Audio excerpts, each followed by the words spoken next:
Also welcome on the stage, founder of Klavinj Piano, David Klavinj. And last but not least, Michael Part, music producer and head of the supervisory board of the Arvo Part Center. Welcome. Andra, stage is yours. Thank you, Artis. So thank you all for coming to this great discussion, I hope. And so let's begin. So you both are years and years into music industry, into music business, and you are familiar with the term creativity, and you know that the struggle is real, how to become up with new ideas, new melodies.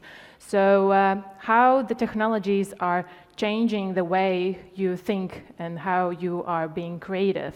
Can you maybe tell the experience from 10 years ago and how it is now? Sure. Hello, everybody.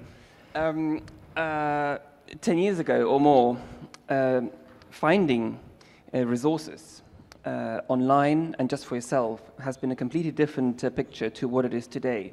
So despite all of the kind of slow living and the things that we've heard this morning, the positivity really is how much there actually is at our fingertips. And it is an unlimited amount of resources. The other day I woke up to a beautiful piece of music on the radio, and I was completely mesmerized by it. And driving to my work for 45 minutes, I listened to every iteration of this piece of music, finding the right recording and my favorite recording. Now, doing this 10 years ago would have required me to go out to the record store and buying 30 CDs, and the whole thing would have become much more complicated. So as far as creativity is concerned, the access to information, and that's a unilateral approach. It's not just music-based, it's universal, is something that really aids that. David? Yeah, I absolutely agree with Mikael's take on it, and also my personal experiences, since in particular I don't listen to the radio at all, and I used to listen to the radio 20 years ago. Then I became annoyed by the unwanted information that was fed there in between the songs and music. And so today I think the huge advantage is the choice we have, the unlimited choice of music we can choose. As far as the library goes, as far as Mikael said, if you're on the road or you know you will have a longer trip on the plane, you can have your playlist. Playlists, as we know, are in today, and you listen to what you want. That's, I think, one huge advantage. Regarding creativity, surely it's also a huge advantage because you have so many examples of people. For example, when I listen to music, thinking about something, whatever I would like to do myself, I hear some motive of somebody else. I think, oh yeah, this is a great theme. I could improvise over as well, because I can't play the piano. Actually, I'm an improvisation pianist, and I get a lot of inspiration of music that I hear just because it's so widely spread. And so I think altogether the human creativity, in particular in music, will not be matched by artificial intelligence in the foreseeable future. I don't see it. I want to talk more about these search engines like YouTube and Spotify, as I know that you use it a lot in your creative work. For example, there are 40,000 new tracks uploaded on Spotify daily, so how not to get lost in this huge amount of data? Like, can you say, yeah, these algorithms are really working for me?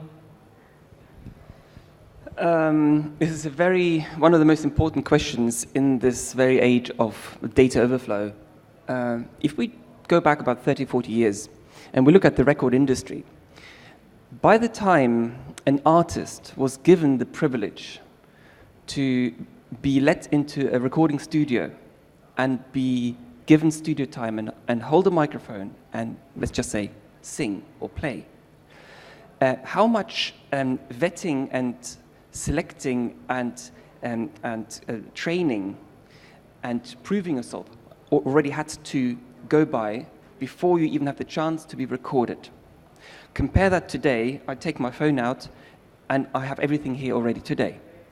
So a certain process of quality control used to be happening way at the beginning. So by the time something gets produced and production is polished and finished, the proportion of the quality that was churned out was completely different to today. So the more data there is and the more accessibility we have to digital information, the more it's like a inflation effect. The more the search engines try to compensate by tailor-making something for you. It doesn't make the information better. The only thing that happens, and those things happen in parallel, supply-demand is always in balance, and if there's a little bit of balance like that, then tomorrow it's going to be like that, and the day after it's going to be like that. There is too much content, and then the interfaces, it might be social media, it might be search engines, it doesn't matter what platform it is, compensates by selecting for you the thing that you think you want. And the key word here is think, because that's the selection process of what makes a portal or a search engine think this is what you want. Do you have any thoughts on that? Yes, I do have some thoughts. First of all, I totally agree with what Michael said and about the term think in particular. I have myself since like 15 years or so developed a definite urge to set up filter systems for myself. So I'm not, that's why I don't listen to the radio. It's unfiltered information. And I think an individual system of filtering what you really want after you have thought about what's good for you. I mean, what's good for you means like music has such a huge variety of expressions, and I strongly believe there is destructive music. It's not all constructive, it's not all good, but everybody must know for themselves what's good. I don't ask for some engines to decide what's good for you to listen to or not. But the principle that you develop your own criteria, so to say, a catalog of criteria by which you go, by which you select, by which you set up, or to what you listen in the first place, I think that's one very healthy approach to this multitude and really totally unlimited offer that we see in music. But it also has a flip side. I mean, the fact, as you mentioned, the fact that you have that it's so easy today to produce your own music, that gives a chance to all those talented musicians who never would have a chance in the old days when you had to go in a studio. So, and there's fantastic musicians. I mean, absolutely fantastic musicians you just stumble upon when you look at people who do music. And so it's good, like everything has a flip side. It's fantastic on the one side, and it's pretty much dangerous if you get lost in it on the other side. Don't you get sometimes this fear of missing out, that you are looking for some new talented artist, and that you, for example, dig deep enough, you could find someone even better, as the horizons are unlimited nowadays? The horizons always were unlimited. The horizons haven't changed. In fact, humans haven't changed. It's what connects us that is changing. And this is really the misconception. The gentleman who was just earlier talking about Siri, this is really the point, because Siri is very good in telling you how many centimeters there are between the Earth and the Moon, and it tells you all the other facts. And there's nothing else that can beat that in terms of speed and accuracy, and of course circumstantially, but you know what I mean. But 95% of is the X factor of the human touch. So I will paraphrase the question: Is AI good in feeding you information that is really special? We very much hope so, and at the same time, AI. The development of AI could really be classed into two stages. I don't think in the creative world we have yet reached stage 2. Stage 1 being that we have to feed it information. And in stage 2, we get something back from AI, where AI can be AI. when it comes to human saving robots and Mars rovers and all of these kind of AIs, AI excels and it's doing exactly what it's supposed to do. It can do some lateral thinking. Whereas when it comes to the true creativity, as we are speaking here on stage today, when it comes to the music industry, then there is a very long way to go. So I see that we are still in the process of taking the baby steps for Spotify to see that I've once listened to this track. So does that mean that I now always want to listen to this track? My kids come and listen to one track, suddenly I get all of their music as my suggestion. So there are lots of disconnects between the real world and those suggestions. So the very first track that was completely generated by the computer was already in 1950s. What are your thoughts about music that's made by AI? Me personally, I don't listen to techno and anything else that sounds like techno. I don't want to annoy anybody who loves techno, that's not my point. But I think the music that's created by humans, although, as you say, artificial intelligence can do it since long and gets ever better at it, but the human touch and the music created by humans always will have more soul, more content. At least I feel it that way. And so I think even if they're as a complementary part of the music, I think it's fantastic. For example, if you take the sound libraries today, let's say my pianos, the una corda. There's a sound library that's called una corda. It's a fantastic expansion on the una corda. The una corda has a limited, of course, like every analog instrument can create beautiful tone, but you can do so crazy, fantastic things with that sound library una corda. I love it myself. I think it's a fantastic expansion. And should AI develop this way and all the developments that go in this way that actually support creativity, that's highly appreciated in my view. It's only the question is, where's the limit, and where's the limit to a healthy development versus questionable developments? There's also this thing that if we look at music in the classic sense, for example, Mozart, it's highly mathematical, highly rhythmical, highly structured, which is one of the reasons why it is very often used for playing for babies or when children are still in the womb, because there is this recognition, this inherent logical kind of understanding that you already understand the shape of the music, the rhythm of the music, the rhythm of the structure, and it is. Human nature likes predictability. Just like when you look at films, the way the dramaturgy works, the director and the producers, they shape the music for anticipation. So for anticipation of what?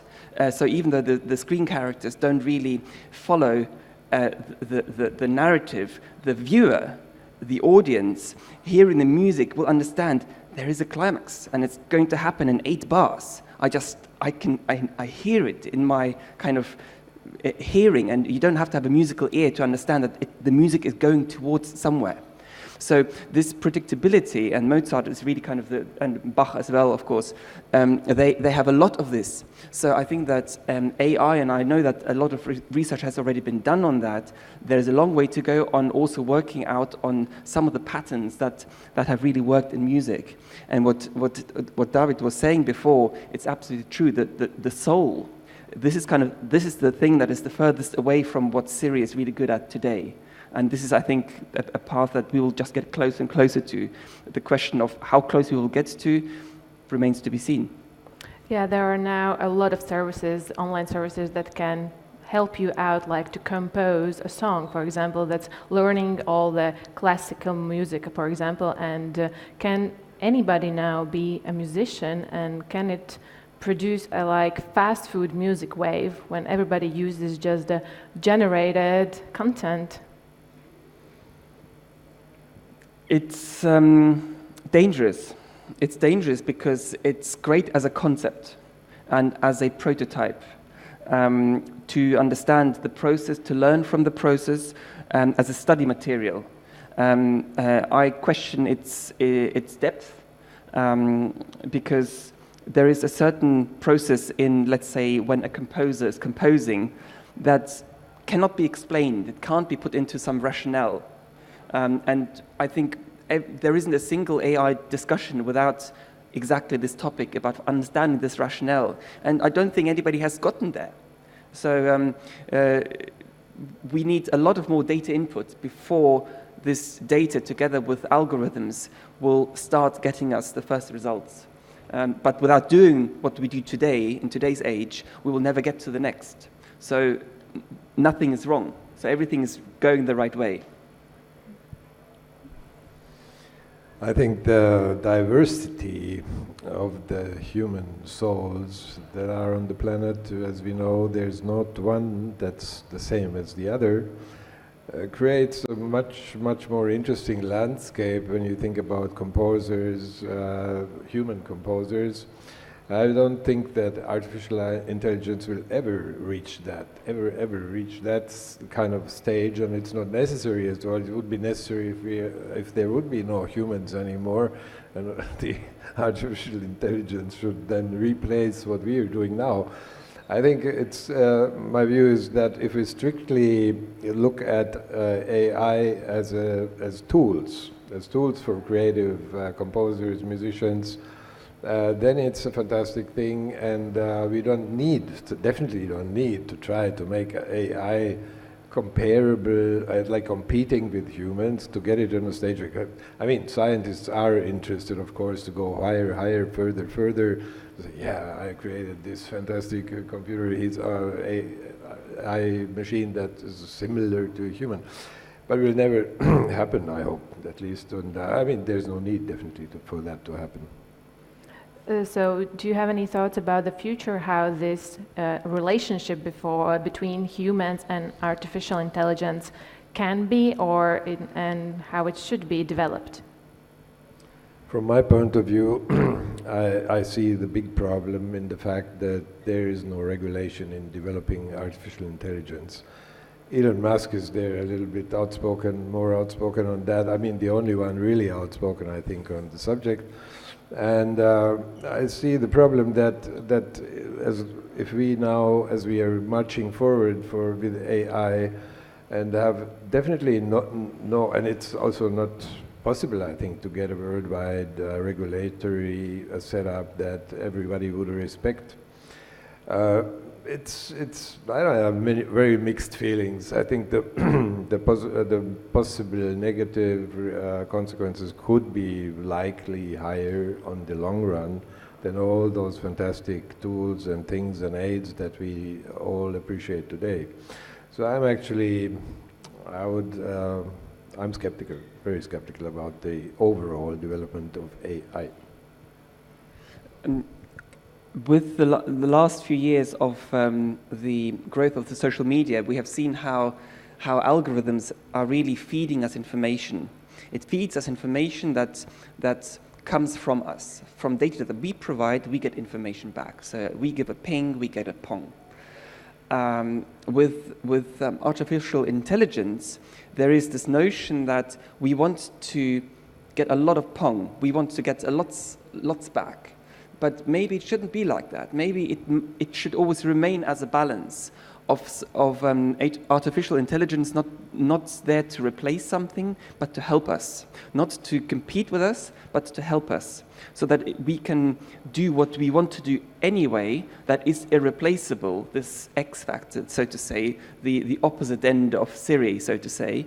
And to let humans do that, and for technology to take on the steps that can be replaced, that can be automated, that can be algorithmed. So can we say that artificial intelligence will never be an artist because it has no soul as humans does, and still in the music there has to be some feelings, backstory about the artist? The view is in the eye of the beholder and in the ear of the listener, absolutely true. And at the same time, there can also be a context. A context can be that an artist is programming an artificial intelligence algorithm, and that context and how the parameters are are the elements of that soul that you're talking about. So there is always a link to the human. At what point do you cut off that umbilical cord and you see, what's that expression when AI is going live, or some films where they're saying, on this day, AI became self-aware. That's the one, self-aware. We're not talking about this kind of stuff. We're talking something that happens on this earth for real. So there's always this connection to the human, and so even if there are some synthesized sounds or music, there is an algorithm, and that was fed originally by human.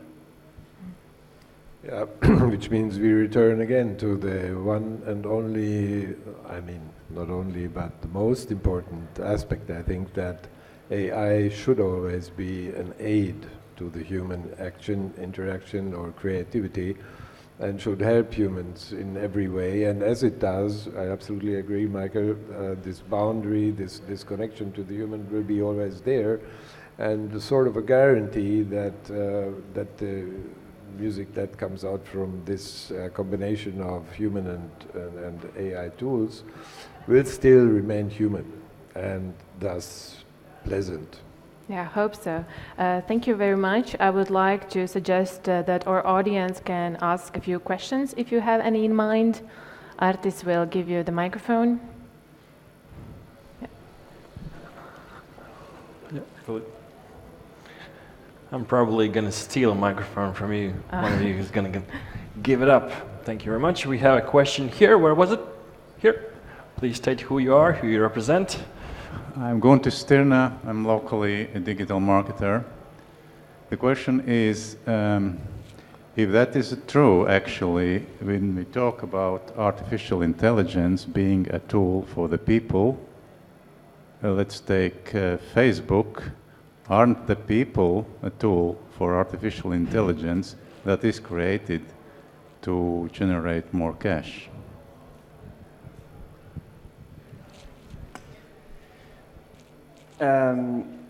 It always comes down to money, because money drives the market.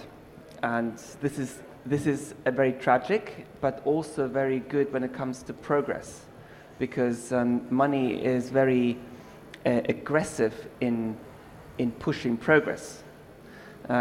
We are all the guinea pigs in this, and the minute we make a Facebook account, we sacrifice our privacy and our information that gets sold.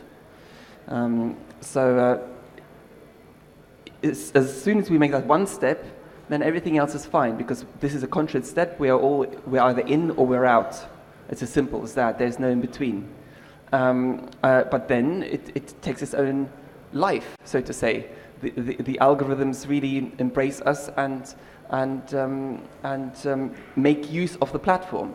So it's positive from that point of view. There are many negative aspects we can talk about, but from the positivity point of view, that's true.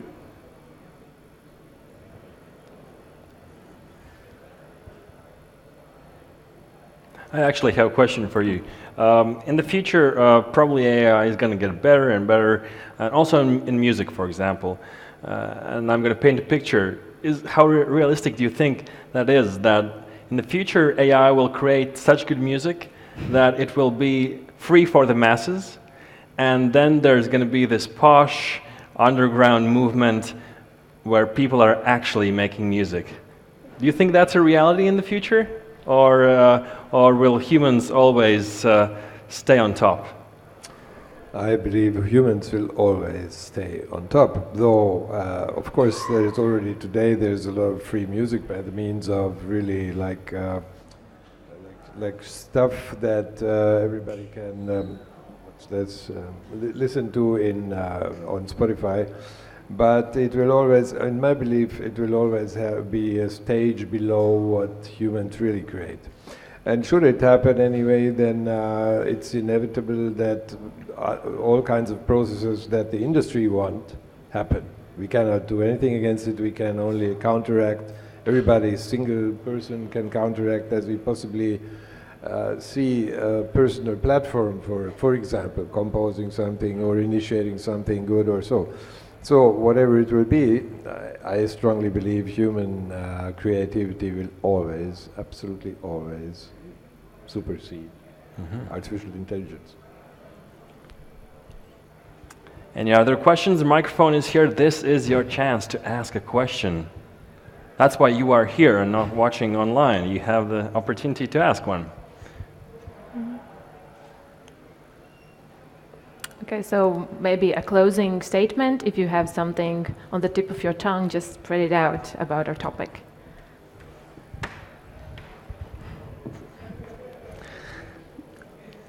It's very important to stay creative and true to your own ideas. Technology will come to help you from the outside, but it starts with yourself. I couldn't say it better, so I simply agree with Michael. Thank you very much, and our time is up. Thank you very much all for coming, and maybe you can catch the speakers somewhere there if you're afraid of questioning here. Thank you. Thank you. Thank you very much.